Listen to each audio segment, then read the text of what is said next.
আসসালামু আলাইকুম। আমরা সারা দিন রোজা রাখি, নামাজ পড়ি, তসবিহ গুনি, কিন্তু আমাদের আচরণের কারণে যদি অন্য কোনো মানুষের মন কেঁদে ওঠে, তবে কি সেই ইবাদত আল্লাহর দরবারে কবুল হবে? আজ পঞ্চম রমজানের এই বিশেষ পর্বে আমরা জানব এমন এক ব্যক্তির গল্প, যার সারা জীবনের ইবাদত ঝুঁকির মুখে পড়েছিল শুধু একটি তুচ্ছ অহংকারের কারণে। ভিডিওটি শেষ পর্যন্ত দেখুন, কারণ গল্পের শেষে আপনার জীবনের বড় একটি ভুল শুধরে নেওয়ার সুযোগ থাকতে পারে। শহরের এক কোণে বিশাল এক অট্টালিকা, তার সামনে জান্নাতের মতো সাজানোর এক বাগান। সেই বাগানের মালিক জনাব আসলাম সাহেব। তিনি অনেক বড় ব্যবসায়ী, নিয়মিত নামাজ রোজা করেন, কিন্তু তার একটা বড় সমস্যা ছিল। তিনি সাধারণ মানুষকে মানুষ মনে করতেন না। তার বাগানে কাজ করতেন বৃদ্ধ রহমত চাচা।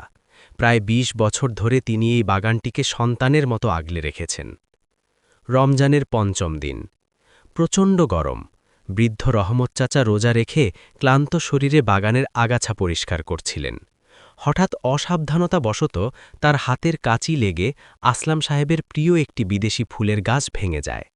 ঠিক সেই মুহূর্তে আসলাম সাহেব সেখানে উপস্থিত হন। নিজের শখের গাছের এই দশা দেখে তিনি রাগে ফেটে পড়েন। বৃদ্ধ রহমত চাচার বয়সের তোয়াক্কা না করে তিনি তাকে সবার সামনে প্রচণ্ড অপমান করেন এবং বলেন, তোমাদের মতো ছোট লোকদের দিয়ে কিচ্ছু হবে না, আজই কাজ ছেড়ে চলে যাও, ১ পয়সাও বেতন পাবে না। রহমত চাচা কিছু বললেন না, শুধু কাপা কাপা হাতে নিজের ঝোলাটা কাঁধে নিলেন। ইফতারের আর মাত্র আধা ঘণ্টা বাকি। বৃদ্ধের চোখের এক ফোঁটা পানি তপ্ত মাটিতে পড়ল। তিনি মনে মনে বললেন, হে আল্লাহ, আমি তো ইচ্ছা করে করিনি, তুমি তো সব জানো। তিনি অভুক্ত অবস্থায় বেতনহীনভাবে বাড়ির পথ ধরলেন। সেদিন ইফতারির টেবিলে আসলাম সাহেবের সামনে রাজকীয় সব খাবার, কিন্তু হঠাৎ তার কানে মসজিদের ইমাম সাহেবের একটি বয়ান ভেসে এলো। যে ব্যক্তি কোনো মুমিনের মনে কষ্ট দেয়, আল্লাহ তার নফল ইবাদত তো দূরের কথা, ফরজের সওয়াবও কমিয়ে দিতে পারেন যদি না সেই ব্যক্তি ক্ষমা চায়। আসলাম সাহেবের বুকটা কেঁপে উঠল।